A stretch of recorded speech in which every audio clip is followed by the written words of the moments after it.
Merci d'être à l'écoute de la radio Futur Média. Mesdames, Messieurs, bonjour, midi. C'est l'heure du grand journal. Antoine Diouf. Au sommaire, l'université Cheikh Anta Diop de Dakar retrouve le calme après 48 heures de tumulte, mais la grève se poursuit pour le personnel du COUD. Kolda, l'hivernage s'installe avec des dégâts, des maisons inondées et des cases effondrées. Jubilé d'or du cardinal Théodore Adrien Sarr et de l'abbé Léon Diouf, les festivités à partir d'aujourd'hui. En politique, les socialistes sénégalais de France appellent au départ du PS, de la coalition Benno Bokk Yakaar, mais ils ne comptent pas sur Ousmane Tanor Dieng pour cette rupture. L'actualité internationale, c'est l'affaire de Binta Diallo. Bonjour Binta. Bonjour Antoine. Le leader du MNLA accuse l'armée malienne d'avoir déclenché les hostilités. Bilal Achérif se dit ouvert au dialogue et au cessez-le-feu. Boko Haram sur la liste noire des organisations terroristes, une sanction politique décrétée par l'ONU aujourd'hui. En Centrafrique, les appels au calme se multiplient après les affrontements d'hier. Les sports, ce sera avec Cher Tidiane Diagne. Bonjour Cher. Les titres principaux. Football, il a signé hier son premier contrat professionnel. Il a contracté avec Valenciennes, club de Ligue 2 française. Mamadou Lamine Ndao se prononce en exclusivité sur la radio Futur Média. Port, Ngor et Duc Linguère descendu cet après-midi à partir de 16h au stade Demba Diop de Dakar. Il s'agit de la 22e journée de la Ligue 1. Les portuaires 6e au classement en danger face aux Ngorois, très en verve depuis quelques journées. Juste après à 18h, le duel des mal classés entre le Dakar Université Club, premier non relégable, et la Linguère de Saint-Louis, deuxième non relégable. À suivre, critique média avec Mohamed Ali Mouba. Point de vue sur la gestion de la crise universitaire. Le président Macky Sall demande au gouvernement d'appliquer strictement les mesures recueillies. Que pensez-vous de tout cela? Et puis, l'historique de la Coupe du Monde en fin d'édition avec Abdoulaye Diaw. Bienvenue à toutes et à tous. Mesdames, Messieurs, bonjour. Le décès de notre consoeur Maïmouna Ndiaye Mills, l'ancienne conseillère en communication d'Idrissa Seck, alors Premier ministre, a rendu l'âme hier à Paris. Maïmouna Ndiaye Mills, ancienne de la Voix de l'Amérique, était jusque-là en poste au bureau Afrique du PNUD à Dakar. Paix à son âme. Le groupe Futur Média présente ses condoléances à la famille de Maïmouna Ndiaye Mills. Université Cheikh Anta Diop de Dakar, le calme est revenu dans le campus social, mais le personnel du COUD poursuit son arrêt de travail face à la situation. Certains étudiants ont quitté le campus, d'autres qui disent n'avoir où aller sont obligés de rester dans leur chambre. En attendant d'avoir leur bourse, ils se débrouillent difficilement. Reportage Mamadou Amardion. 2 jours après les échauffourées entre étudiants et forces de l'ordre, l'université Cheikh Anta Diop de Dakar porte toujours les stigmates de la violence, des débris de tout genre encombrent le passage, pierres, bouteilles vides. Au pavillon A, presque toutes les chambres sont inoccupées, les locataires ont fui. Mais pas tous. Les études sont difficiles parce que ici, la restauration est là, la photocopie, le transport. Vraiment, c'est difficile de vivre ici sans bourse. On est obligé de rester. On a quitté très loin pour venir ici. Vous venez d'où? De Kaola. Samba Sen est avec ses amis dans la chambre 68 du pavillon A.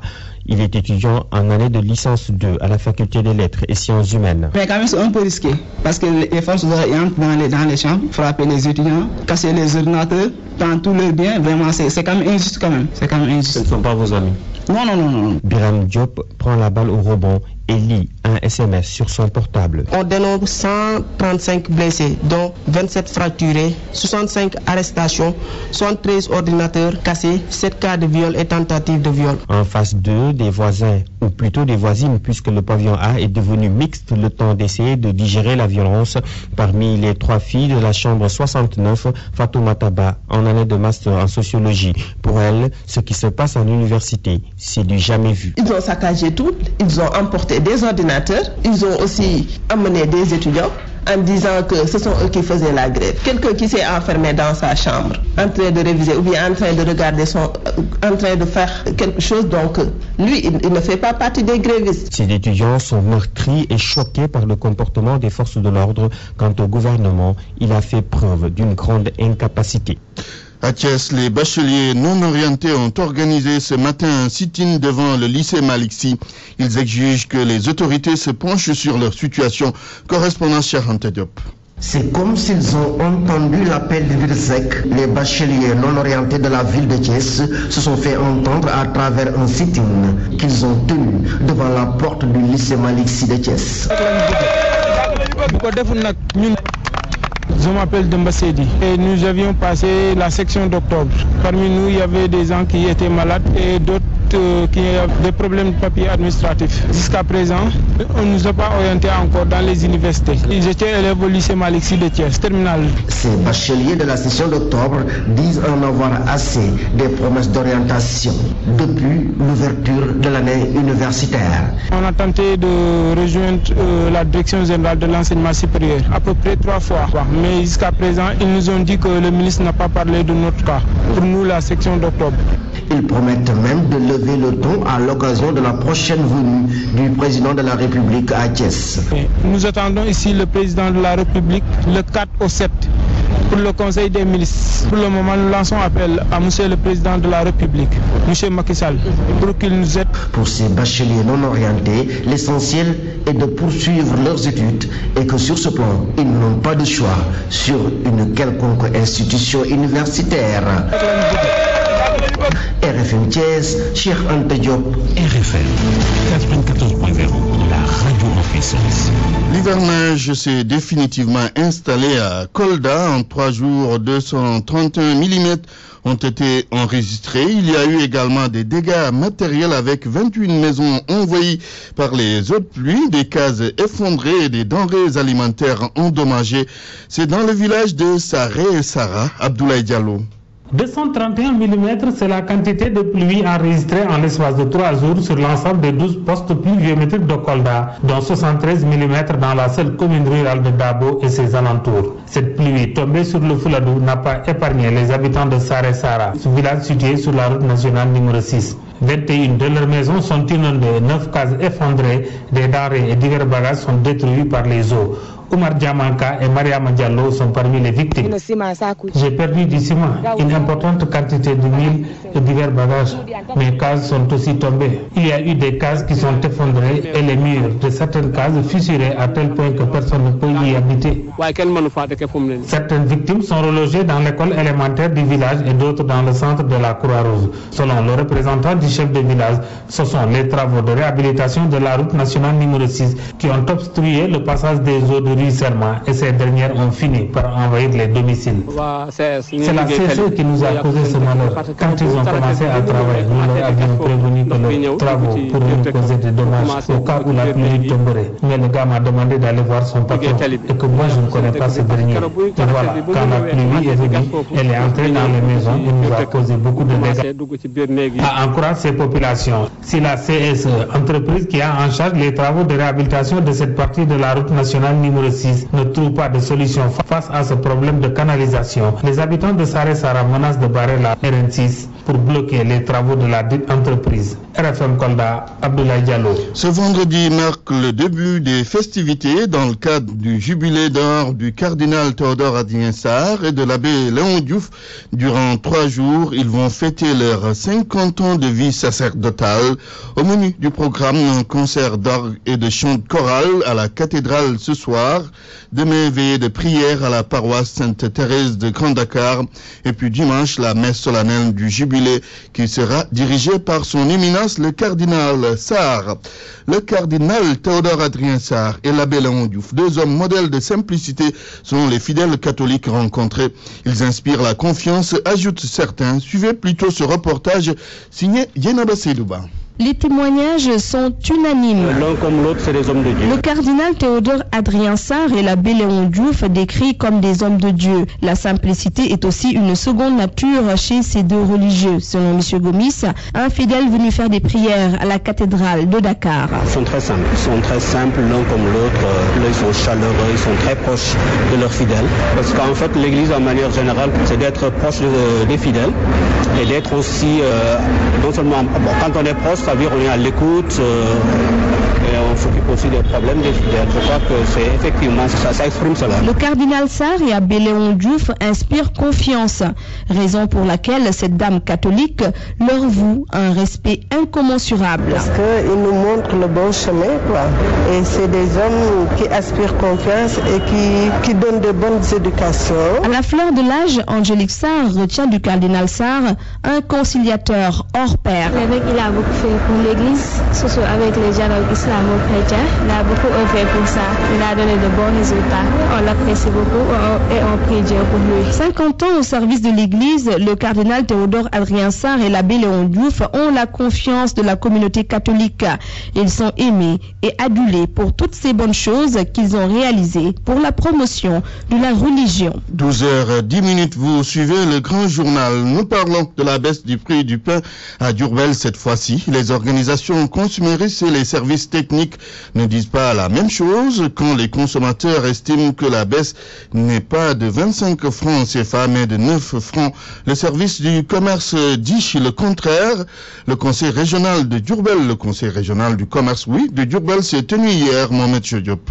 Baisse ou pas baisse, une petite polémique sur les prix du pain oppose dans la région de Diourbel association de consommateurs et services techniques. Pour Bassirutine de SOS consommateurs, la baisse est juste infime. Par rapport à l'ancien poids qui était 210 grammes, pratiquement on va se retrouver avec un prix de 166 francs. Autrement dit donc, reporté à l'ancien poids, donc la baisse n'est que de 9 francs. Mohamed Mbaye, chef du service régional du commerce, brèche cette théorie. Non, il ne s'agit pas effectivement de 9 francs, c'est bien 25 francs. Bien sûr, effectivement, le poids de la baguette a été baissé, mais pas de manière significative. C'est 20 grammes qui ont été baissés au niveau du poids de la baguette, contre 25 francs pour la valeur. À l'issue du conseil régional de la consommation, voici les nouveaux prix pratiqués. Pour le format de 190 grammes, 150 francs. Pour le format de 125 grammes, 100 francs. Et celui de 65 grammes, 50 francs. 25 francs CFA de moins sur le prix du kilogramme. Du pain béni pour beaucoup de consommateurs. Mohamed Diop, Diourbel à la femme. À Louga, les nouveaux tarifs du pain sont appliqués comme l'a recommandé le Conseil régional de la consommation. Le respect du poids et de l'hygiène, c'est ce que veulent les consommateurs et les services techniques se sont engagés. Ibrahim Khalilsen. Nous sommes dans une boulangerie de la place 6 au marché central de la capitale d'Indiambour.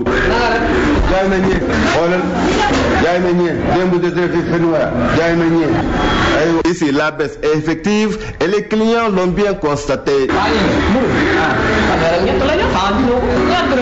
Les nouveaux prix sont appliqués conformément aux recommandations du Conseil régional de la consommation de Louga qui s'est réuni ce jeudi. Pierre Mundor Madjoun, chef du service régional du commerce. Le Conseil s'est effectivement réuni pour réviser les prix du pain et de la farine. Alors, nous avons fait nos propositions de prix sur la farine comme sur le pain. Alors, nous avons proposé un prix de 18 400. Et pour le pain, on a maintenu le format de 210 grammes, mais au prix de 165 francs, au lieu de 175 le prix d'avant. Il ne s'agit pas seulement de réviser les prix, mais il faut veiller à leur application. Les clients rencontrés ont émis des doutes aussi sur le respect du poids et exigent l'hygiène dans les boulangeries. Pierre Mundor Madjoun, chef du service régional du commerce de Louga, rassure. On va veiller au respect du format, au respect du prix. Les autres services aussi vont veiller à ce qu'il y ait l'hygiène, vraiment que toutes les conditions soient réunies au maximum pour qu'on ait un pain de qualité à un prix accessible. L'adjoint au gouverneur Ousmane Niang, qui a présidé la réunion du conseil régional de la consommation de Louga, promet des sanctions à tout boulanger contrevenant. Ibrahim Khalil Louga, RFM. Le journal. L'actualité politique. Le PS doit quitter Benno Bokk Yakaar. C'est la position de la section du Parti socialiste sénégalais en France.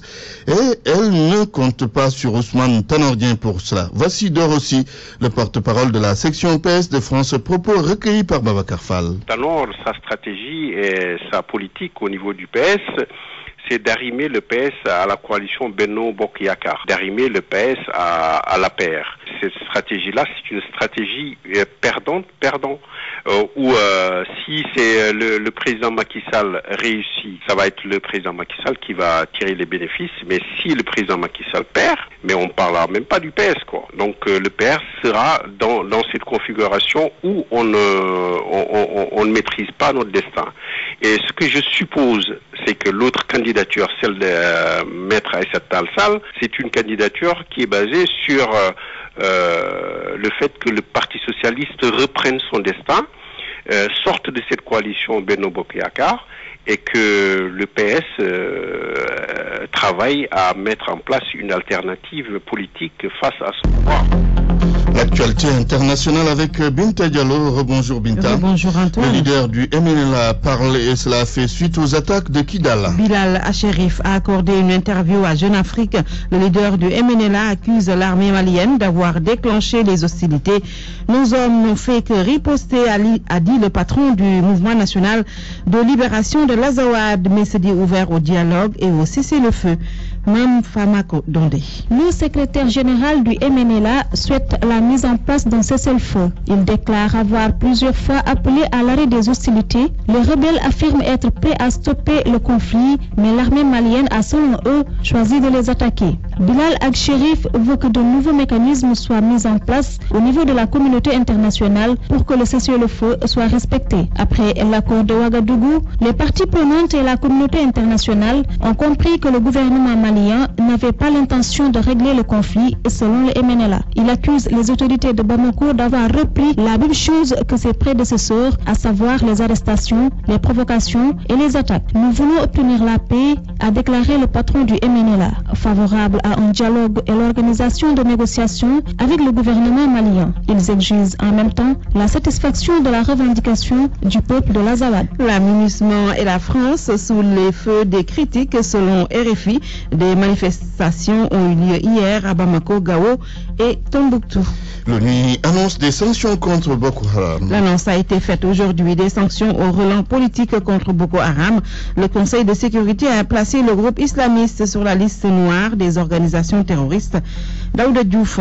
La décision est tombée hier. Désormais, Boko Haram est sur la liste noire des organisations terroristes soumises à des sanctions en raison de leur lien avec Al-Qaïda. Ces sanctions consistent en des gels d'avoir, un embargo sur les armes et des interdictions de voyager. Une telle mesure des Nations Unies a été réclamée par le Nigeria et a été aussi recommandée par un sommet international tenu samedi dernier à Paris. Ces insurgés islamistes de Boko Haram ont enlevé à la mi-avril plus de 200 lycéennes à Chibok dans le nord-est du Nigeria et les attaques sanglantes ont fait des milliers de morts depuis 2009.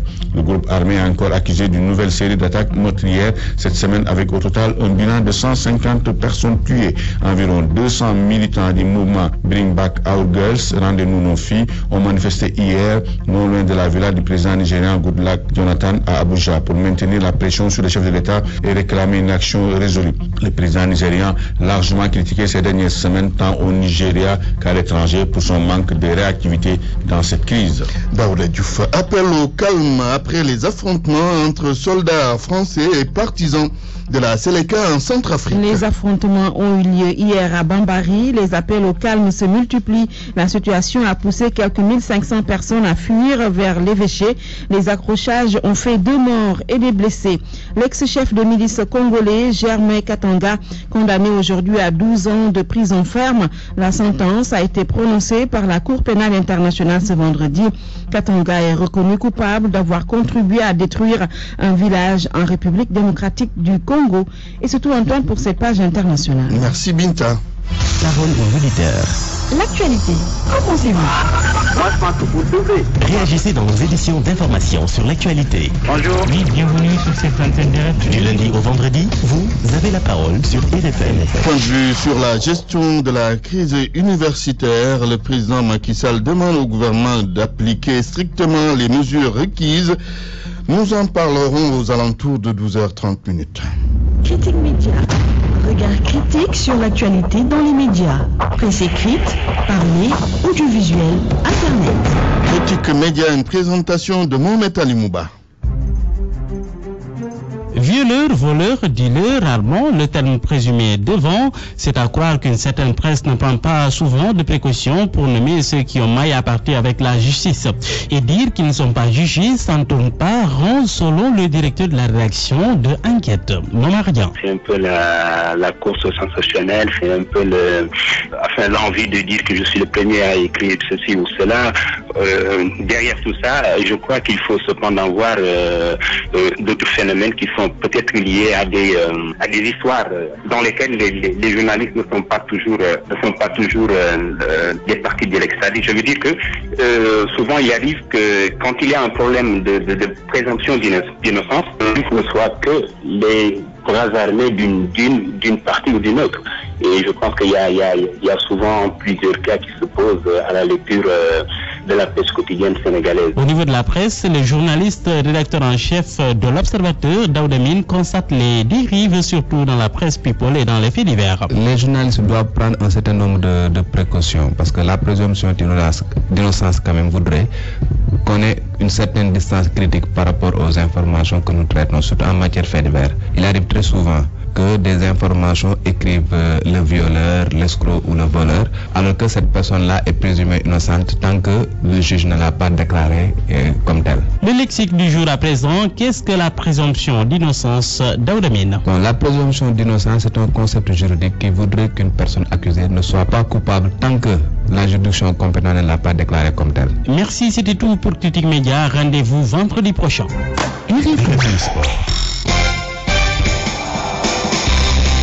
Les sports, c'est avec Cher Tidiane Diagne. Cher Tidiane, on parle de Mamadou Lamine Ndao, ce jeune Sénégalais qui a signé son premier contrat professionnel. Un contrat de 3 ans avec l'équipe de Valenciennes reléguée cette année-ci en Ligue 2 française. Âgé de 19 ans, l'ancien attaquant du Port se fixe comme objectif d'aider son club à retrouver l'élite. Aussi veut-il le faire de son mieux pour retrouver la tanière. La présentation du bonhomme avec Boubacar Kabel-Diagne. J'ai signé mon premier contrat professionnel hier aux environs de 14 heures. Mamadou Lamine Ndao, ancien joueur du port autonome de Dakar, puis du CNEPS de Thiès, vient de grossir les rangs de Valenciennes. Après 6 mois passés au centre de formation du club français relégué cette saison en Ligue 2, le jeune attaquant a donc officiellement intégré le groupe professionnel de Valenciennes, un rêve de gamin devenu réalité. Enfin, j'ai signé mon premier contrat, je suis très content. Premier objectif du jeune Ndao, aider son club à retrouver l'élite française. Notre club vient de descendre en Ligue 2 et l'an prochain, mais j'aimerais bien aider l'équipe à remonter en Ligue 1. Mamadou Lamine Ndao, pensionnaire de l'équipe nationale locale, a joué le dernier tournoi de l'IOMOA à Abidjan. Prochaine étape pour cet ambitieux attaquant, l'équipe nationale A. Le joueur sénégalais professionnel rêve bien sûr de porter les couleurs de son équipe nationale. Et ça me fera vraiment plaisir de jouer en équipe nationale A. Auteur de 6 buts en championnat de Ligue 1 l'an passé avec le port autonome de Dakar, Mamadou Lamine Ndao a fait ses premières classes à l'ASC de Navétane, cité impôts et domaines. C'est là-bas qu'il a été repéré par Tassirou Diallo, alors coach du port autonome de Dakar. Le nouvel attaquant professionnel de Valenciennes est actuellement âgé de 19 ans. Entame cet après-midi de la 23e journée ou la 22e journée, bien entendu. 22e journée de la Ligue 1. Port, Ngor et Duc Lingard de Saint-Louis cet après-midi à partir de 16h au stade Demba Diop de Dakar. Les portuaires 6e au classement en danger face au Ngorois, très en verbe depuis quelques journées. À 18h, le duel des Malcassés entre le Dakar Invest Club, premier non relégable, et la Lingard de Saint-Louis, deuxième non relégable. Donc dans la zone interdite, ces deux équipes. Et puis pour ce qui est donc la suite des rencontres de la 22e journée, ça semble un seul match au programme à Alassane Digo, Pikine Union Sportive de Wakam pour le Dauphinan.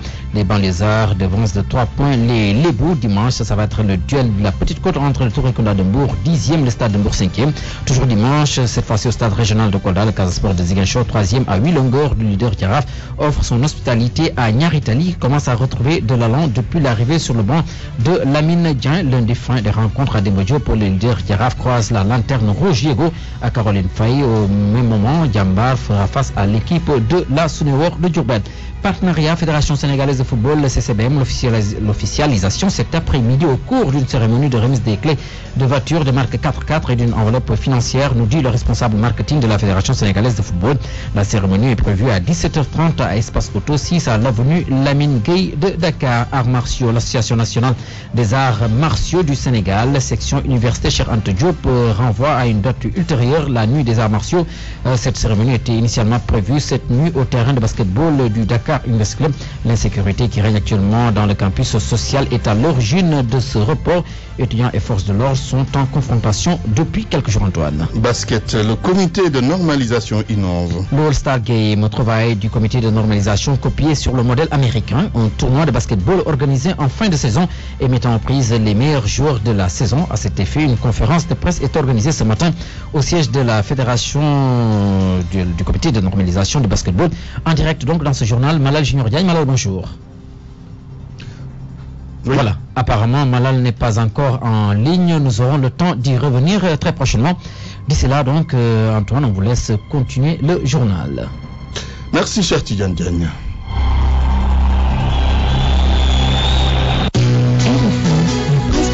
La tuberculose se guérit. Le traitement est gratuit et disponible dans toutes les structures de santé. Le programme national de lutte contre la tuberculose vous a livré ces messages. La presse du jour avec Mohamed Ali Mouba, bonjour. Bonjour. Local 2014, le Parti démocratique sénégalais requinqué. Un PDS d'attaque sous la supervision, le coaching de Gorgui qui règle tout comme sur du papier à musique. Abdoulaye Wade a refait surface hier et c'est lui himself qui a présidé le comité directeur au cours duquel le ton a été donné. La guerre, rien que la guerre. Walfadri d'ailleurs ne s'en méprend pas à sa une, mon confrère fait retenir le mot d'ordre. Alliez-vous même avec les diables pour battre Macky Sall à Anthony Gorgui. Le populaire voit quant à lui un Wade et un Idi qu'il faut monter la pression en direction de ces locales qu'il appelle local de feu. Abdoulaye Wade va battre campagne pour écraser le parti de Macky Sall. Et pour cela, mon confrère nous dit qu'il s'engage à sortir les gros moyens à financer l'effort de guerre. Suffisant pour que le journal L'Enquête parle d'escalade en vue, un Abdoulaye Wade à la une comme chauffé à blanc qui pointe un doigt au loin comme pour donner rendez-vous à Macky Sall le 29 juin prochain. En tout cas, relève encore le journal, Wade a déjà son plan de guerre, des tournées nationales contre Macky Sall, une mise en veilleuse de la question qui fâche la succession au PDS et un discours solennel au soir du 29 juin prochain. Pour la reconquête du pouvoir en 2017, Directeur Four assure que le PDS mijote d'une coalition libérale. Violence à l'université l'a su. Après la folle journée de mercredi, les petites piques de colère d'hier matin, encore retour sur ce que la plupart des confrères appellent champ de ruines, les vitres cassées, des pneus brûlés, des pierres qui jonchent le sol, des portes défoncées, des chambres vandalisées. Le décor, nous dit le reporter du quotidien, est celui d'un décor de guerre. Les stigmates sidèrent le regard. L'université semble tout simplement, écrit Direct Info. Selon mon confrère, il y a eu tout au moins 100 étudiants blessés, 3 policiers gravement blessés aussi, 1000 policiers qui assiègent le campus. À cause de cette atmosphère, l'enquête nous dit que les étudiants ont plié bagage. Les étudiants désertent le campus, note de son côté Walfadri. Au chapitre des réactions, note celle du président Macky Sall. Sud Quotidien rapporte dans sa livraison du jour la fermeté du président. À en croire mon confrère, le chef de l'État a demandé au ministre de l'Enseignement supérieur et de la Recherche de faire appliquer strictement les mesures requises par la situation qui prévaut au campus de Dakar. Il a donné des instructions fermes au ministre de l'Intérieur pour une sécurisation convenable des espaces universitaires, tout en demandant aussi l'application des lois et règlements contre ceux qui s'adonnent aux actes de violence. Pour le populaire, donc, Macky Sall durcit le ton face aux étudiants, même trompette chez Marie-Toniane qui enfonce le clou en déclarant que ceux qui ont commis ces actes de violence devront s'attendre à être exclus de l'université. Idrissa Seck, quant à lui, met tout sur le dos de l'État. Dans l'AS, il s'en prend au gouvernement et aux forces de l'ordre. Dans l'enquête, il parle de massacres d'enfants. Si l'éducation s'effondre au Sénégal, le principal moteur de notre développement futur est compromis, a dit Mara. Il faut que cette question intéresse chaque Sénégalais et chaque Sénégalaise et il n'est pas admissible qu'on massacre les enfants dans le campus universitaire. CREI à faire du compte de ses Singapour, à la une de l'Observateur, les premiers coups du combat Karim Al-Bouri. Wadfis réclame plus de 45 milliards CFA à l'expert et demande la fermeture de son cabinet de titre. Le procès renvoyé au 12 juin prochain. En attendant ce procès, Karim Noudila s'introduit une demande de liberté provisoire. L'ancien ministre d'État contourne la commission d'instruction et éprouve la CREI. On termine par l'affaire Al-Khali Cissé. À la une de Direct Info, le président Macky Sall obtient la clémence du roi Abdallah. Mon confrère nous dit que le chef de l'État a décaissé aussi 20 000 $ pour la prise en charge d'Al-Khali Cissé. Bonne lecture à tous. Pour lutter contre la tuberculose, aérons et ensoleillons les locaux des ménages et des structures collectives. Le programme national de lutte contre la tuberculose vous a livré ces messages. Point de vue. Regard croisé sur l'actualité du jour. Point de vue sur la gestion de la crise universitaire. Le président Macky Sall demande au gouvernement d'appliquer strictement les mesures requises. Nous vous donnons la parole. Nous avons en ligne deux intervenants. Il s'agit de Yankoba Seydi. Bonjour Yankoba. Bonjour Antoine. Vous êtes enseignant à l'université Cheikh Anta Diop de Dakar, responsable également du SAES, coordonnateur SAES Dakar, pour être précis. Il y a également Ibra Diouf Nyokhobay. Bonjour Monsieur Diouf. Bonjour. Vous êtes le secrétaire général de la Confédération démocratique des travailleurs du Sénégal. Alors, d'abord, Yankoba Seydi, qu'est-ce que vous pensez de la réaction du président Macky Sall face à la situation universitaire? Le président Sall qui demande au gouvernement d'appliquer strictement les mesures requises. Je pense que le président devait commencer par... il n'avait pas commencé par là où il devait commencer. C'est l'impression que j'ai. Puisqu'en réalité, la situation de ces derniers jours avait ces germes déjà plantés depuis longtemps. Le décor était planté depuis longtemps. Personne ne s'en est intéressé. On a laissé pourrir la situation au point que finalement, on arrive à, disons, un stade où, comme un cancer en phase terminale, il est difficile de trouver tout de suite une thérapie. Et on sort maintenant, oui, il faut qu'on applique strictement les mesures. Non, ce n'est pas cela. Le problème, il est connu. Le problème, c'est cette année quoi? Des problèmes de bourses non payées. Depuis très longtemps, les bourses ne sont pas payées. Mais également cette affaire de master pour tous. Alors, on n'a pas réglé le problème comme on devait le régler. Et on a moins discuté avec les étudiants, parce que même les étudiants savent que le master pour tous, c'est quand même impossible. Quelque chose à la limite irréalisable normalement, mais des mesures qui devaient accompagner cela pour que les étudiants ne se sentent pas lésés, on ne les a pas du tout envisagées. Et tout d'un coup, eh bien, la situation s'empile. On cherche maintenant à bricoler, et de l'autre côté, on sort des discours de type guerrier. Mais vraiment, ce n'est pas cela, malheureusement. Très bien. Vous gardez la ligne Yankoba Seydi. Alors, Ibra Diouf Nyokhobay, que dites-vous de la réaction du président Macky Sall par rapport à la situation universitaire? Merci beaucoup. Au nom de l'Alliance démocratique des enseignants du Sénégal et de la Confédération démocratique des travailleurs du Sénégal, nous dénonçons la façon la plus ferme ce qui s'est passé à l'université ces derniers jours.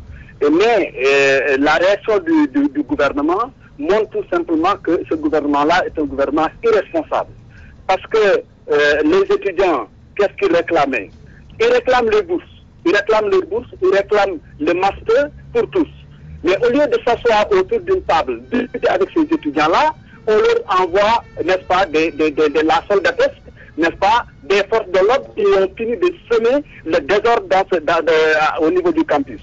Et malheureusement, le président de la République, entre autres réactions, au lieu de voir l'origine du mal pour le soigner, mais il prend activement des décisions pour demander à Marie-Claude, pour demander au gouvernement de durcir le ton, de frapper des étudiants. Aujourd'hui, nous avons 123 étudiants blessés, nous avons également 65 arrestations, le matériel des étudiants massacré. Par conséquent, donc, ce n'est pas ce qu'on attendait du président de la République. Le président de la République devait savoir que rester pendant 6 mois, depuis le mois d'octobre, les étudiants, surtout les premières années, n'ont pas perçu, les nouveaux bacheliers n'ont pas perçu leur bourse. Ceux qui devaient avoir des bourses automatiques ne l'ont pas, mais par conséquent donc, de quoi vont-ils vivre? Et par conséquent donc, c'est tout à fait normal que ces jeunes-là réagissent. Et également, n'oubliez pas que c'est un acquis que Abdoulaye Wade leur avait laissé, des bourses pour tout le monde, des aides, n'est-ce pas? Mais là où je ne suis pas d'accord également, quand on me dit le master pour tous n'est pas possible, mais à quoi nous devons nous attendre? Aujourd'hui, on devait se féliciter du fait que les jeunes Sénégalais veulent poursuivre leurs études aussi loin que possible. Oui, mais à n'importe quel prix, il faut laisser les gens passer un master. Vous le pensez?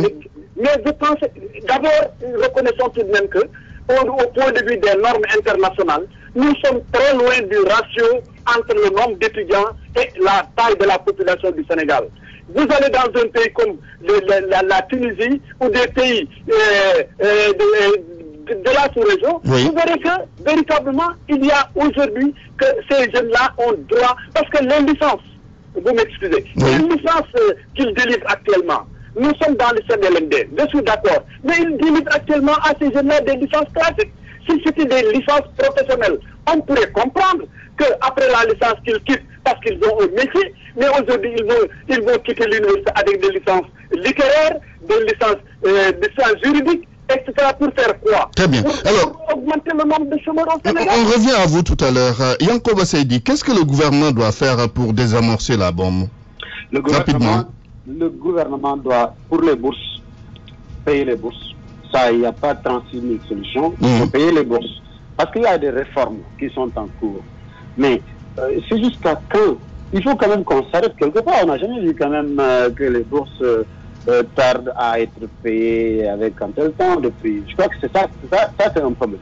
En ce qui concerne le master, quand je parlais d'impossibilité, je crois que Ibra Diouf devra quand même comprendre un peu ce qu'il y a. Le master, eh bien, il faut des enseignants pour assurer les encadrements et tout. On est loin d'avoir cela. On n'a pas dit qu'on a suffisamment d'étudiants. On a très peu d'étudiants, ça tout le monde est d'accord. Mais le problème c'est que ceux qui veulent aller au master et qui ont le droit d'aller au master, si on ne peut pas les mettre au master, il faut que le gouvernement trouve un moyen et le gouvernement devra trouver les solutions parce que ça c'est son rôle. Nous gérons le pédagogique, le gouvernement gère le politique et les décisions reviennent au gouvernement. Discuter avec les étudiants là, quand même les étudiants là, ils ne sont pas idiots. Le moins diplômé de ces étudiants a le bac. Ceux qui parlent de master, ils ont quand même leur licence en poche. C'est des gens qui ne demandent qu'à être simplement impliqués dans des discussions. Je suis sûr qu'ils peuvent s'entendre. Évidemment, nous condamnons la violence parce que aucun étudiant n'a le droit de semer la haine dans cet espace parce que c'est un espace d'expression de liberté. Oui, merci. Merci Yankoba Seydi, coordonnateur du CS Dakar. Ibra Diouf Nirobaye, rapidement pour finir avec vous, on vous reproche d'être derrière ces étudiants. Votre secrétaire général, Abdoulaye Wade, on lui reproche d'avoir été un élément catalyseur dans cette crise. Rapidement. Vraiment, je pense que c'est regrettable et c'est même honteux que face aux problèmes posés par les étudiants, on essaie, n'est-ce pas, de se procéder à des allusions, à des accusations infondées, à des contre-vérités, à des mensonges d'État qui sont avérés aujourd'hui. Est-ce que c'est Abdoulaye Wade qui n'a pas payé les bourses? Est-ce que c'est Abdoulaye Wade qui refuse aux étudiants, n'est-ce pas, le master? Est-ce que c'est Abdoulaye Wade qui a coupé l'eau et l'électricité à l'université? Est-ce que c'est Abdoulaye Wade qui a envoyé des soldats, des militaires, des policiers pour casser les étudiants? Non, c'est trop facile ça. Je pense que ce que doit faire le gouvernement, c'est prendre son courage à deux mains et dire que toutes les mesures contenues dans les concertations, les conclusions des concertations au niveau de l'enseignement supérieur, il n'y a qu'une seule mesure qui est appliquée de façon effective, c'est l'augmentation des droits d'inscription des étudiants. Et le refus de payer, c'est les bourses. Voilà des situations, au lieu de regarder la réalité en face, on accuse Massamba ou Mademba. Ça ne passera pas. Parce que les étudiants, c'est des mêmes citoyens qui ont des droits, qui refusent, n'est-ce pas, qu'on vote leurs droits et qui se lèvent comme un seul homme pour dire non à ce gouvernement et à Macky Sall. Merci. Ibra Diouf Nirobaye, secrétaire général de la Confédération démocratique des travailleurs du Sénégal, CDTS. C'est tout pour Point de vue.